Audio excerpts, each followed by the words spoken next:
Okay. Hey, thanks for joining us. Good afternoon, or whenever you're watching this. Welcome to History Chats. Um, oh, forgot to unmute the thing. Yeah, we're going to get started, I think, just right now. I'm going to turn it over to Gary Gisselman, who'll be sharing the history of a couple interesting bridges here for you. So with that, let me make sure that I have the right microphone on. All right, take it away. Great, thank you, Ben. As Ben said, well, this month we're talking about bridges.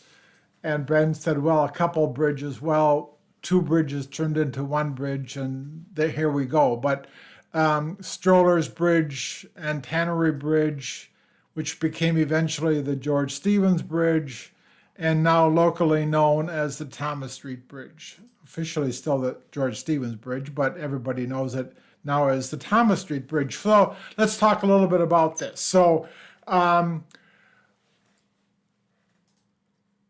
the city of Wausau basically has the three bridges or the three areas of bridges that we all know and like. So north side of town is the Bridge Street Bridge.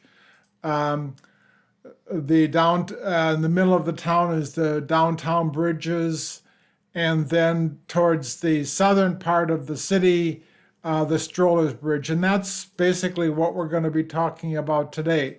This little part of the community on the south side of Wausau, that's what we call Strollers Bridge, and eventually the Tannery Bridge, and we'll talk about that.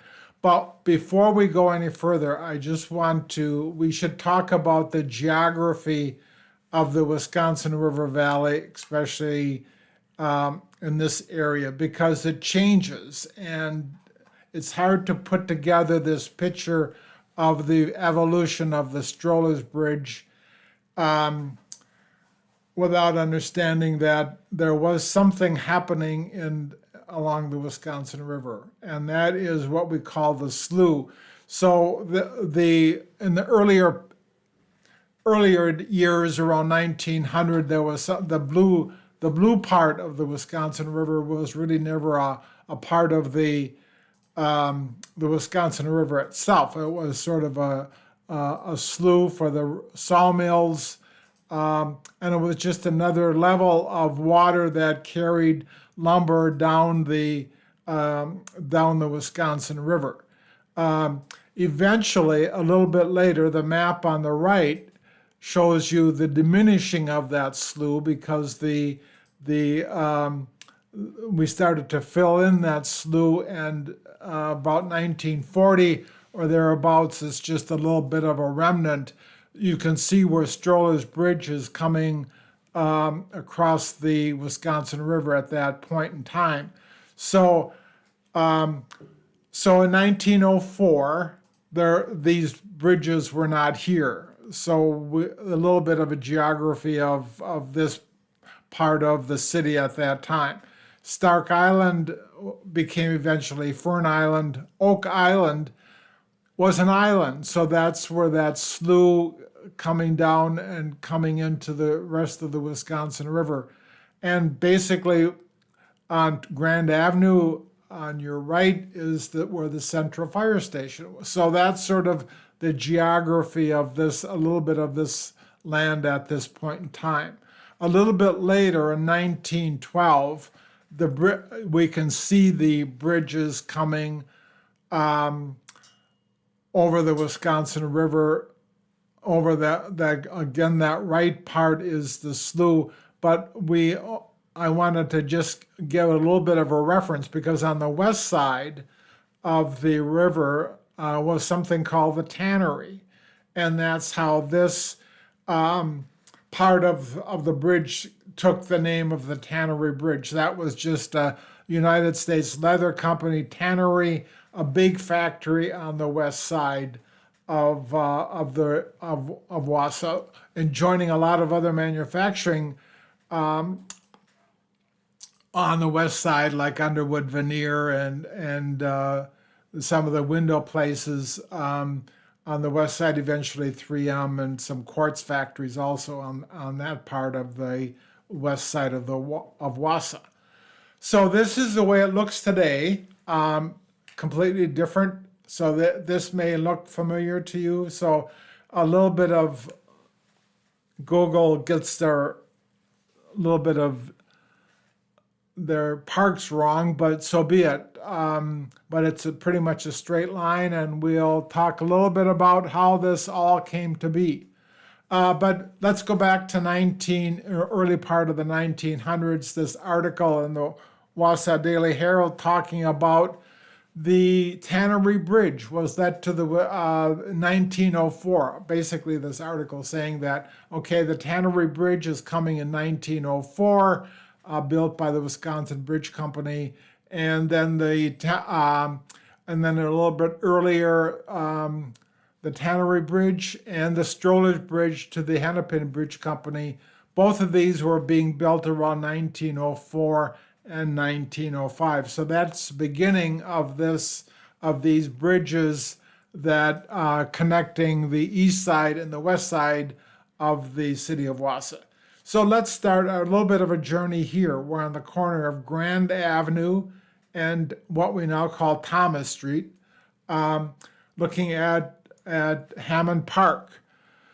So it's a straight shot. It's a straight level playing field that we have. Everything is on grade. But years ago, that's not the case. So we're looking basically at the same shot. Hammond Park, you can look closely and you can see some of the buildings and structures in Hammond Park.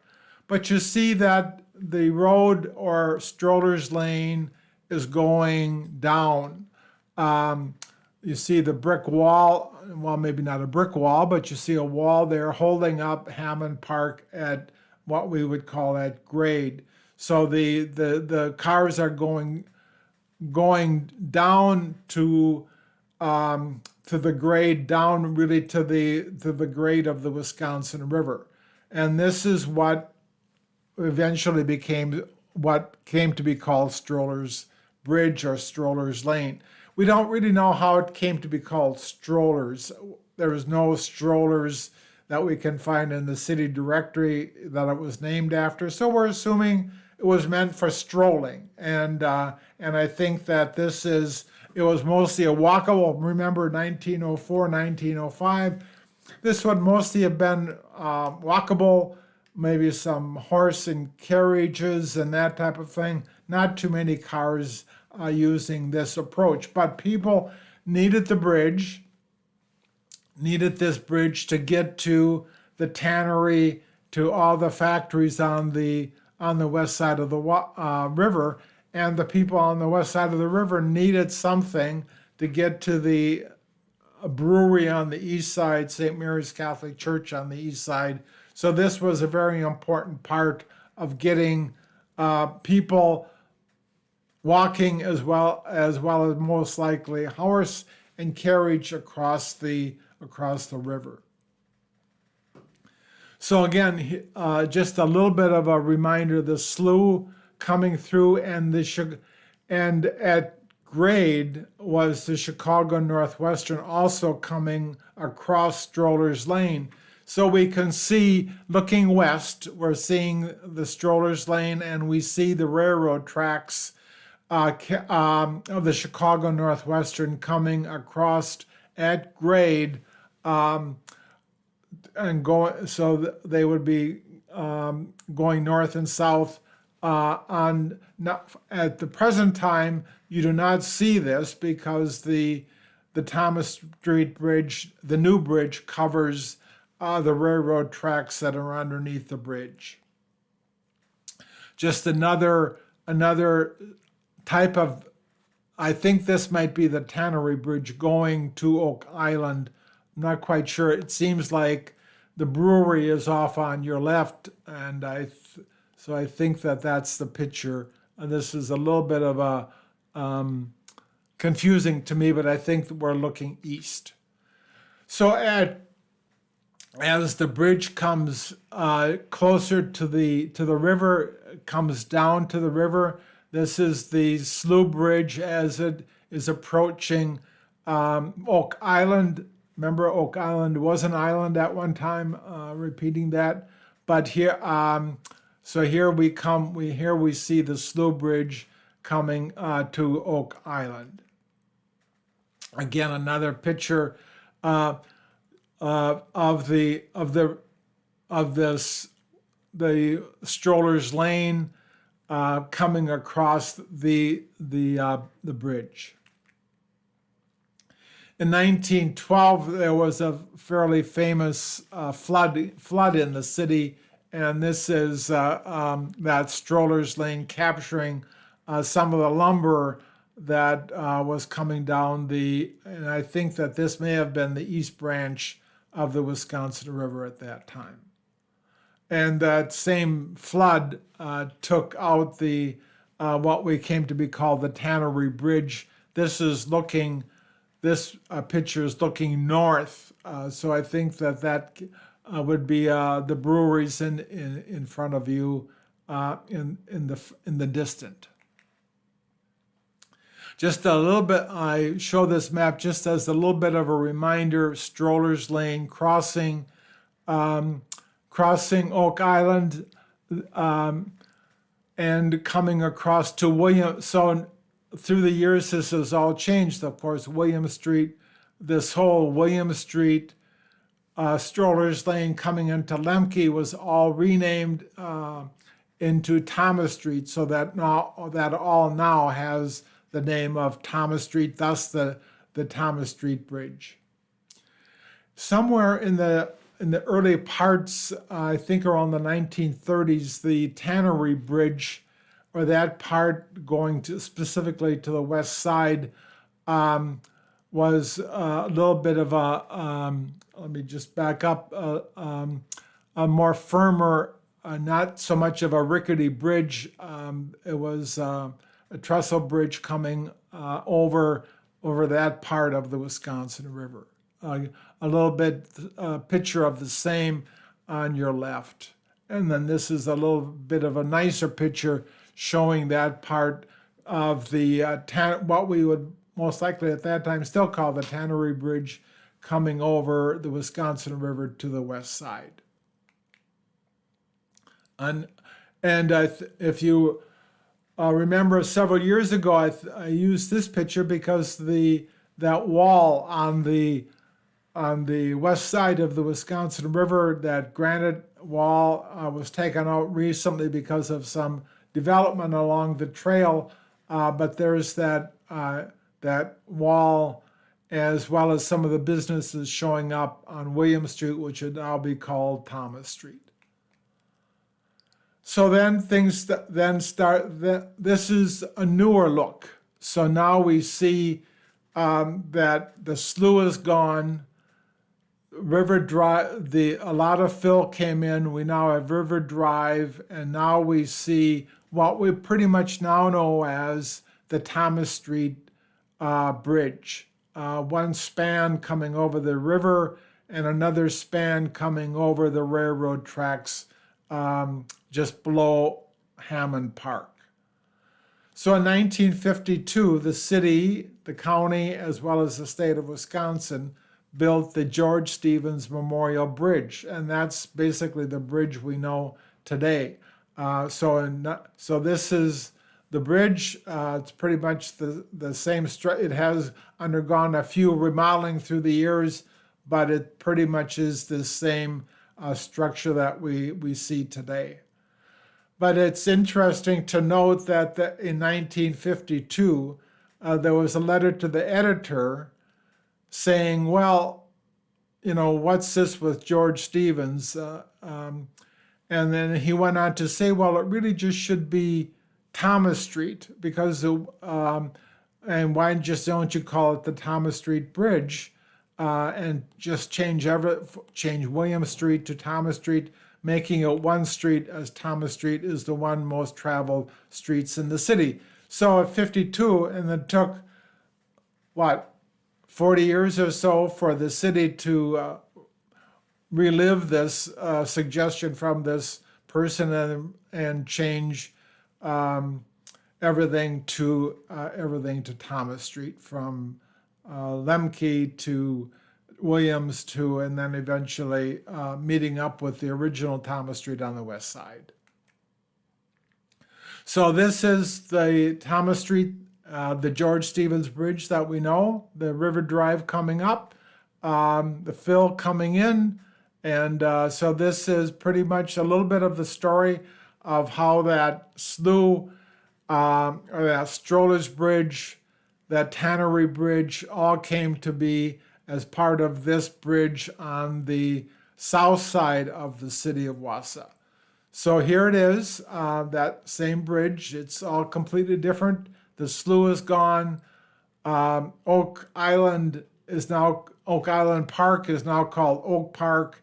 It's a little different, but it has 120-year history of how this bridge came to be what we now know as the Thomas Street Bridge. So now with that, I'll turn it back to Ben. Okay. Yeah. So there you go.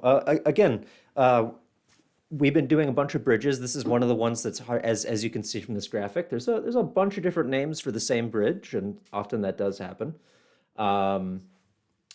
Next week, we're actually going to be, continuing this and talking about the bridge down in Mosinee, which is maybe a little clear. I could be wrong about this, but at least there's a little bit. There's kind of the one crossing over the river as opposed to the several different crossings at Wausau that make it kind of difficult to keep track of. Okay, which was the slough bridge? Which was the but yeah, that'll be next week. So we'll talk more about the Mosinee side of things. Get out into the county and look at something different. Also, just if you're still here and interested in some other history programs that we're doing, not this coming weekend, but the next weekend, the 21st, we have our History Speaks lecture series starting up again, and we're going to be having the Wisconsin Valley Improvement Company come and representatives come talk about the work that they do and the history of the company. And if you're not familiar with the work that they do, they essentially run the river, make sure that everybody has access to the water and that it's available for everybody. So a lot more complicated or more interesting than that. Very, very brief broad stroke there, but that'll be at 2 p.m. on Saturday, January 21st. And I just kind of also announce here that just coming up quite quickly after that on the February 4th, 2 weeks later, our second program, we're going to be bringing in Vern Pinkering, who is a local author. He's written locally, but he has co-authored a book about a very interesting fellow in the history of the Ojibwe people and his larger contributions. And I don't have it written in front of me, and I'm not going to try to remember it off the top of my head, the name in that language. But yeah, really interesting story, and that'll be another good program. Again, 2 p.m. on Saturday, but on the 4th of February. So that's some stuff that's coming up. I'm just going to take a quick look and see if there's any other comments here, questions. Doesn't look like there's anything at the moment. So yeah, thanks for watching, and we will see you next week for some more bridge history. And a wonderful week in the meantime.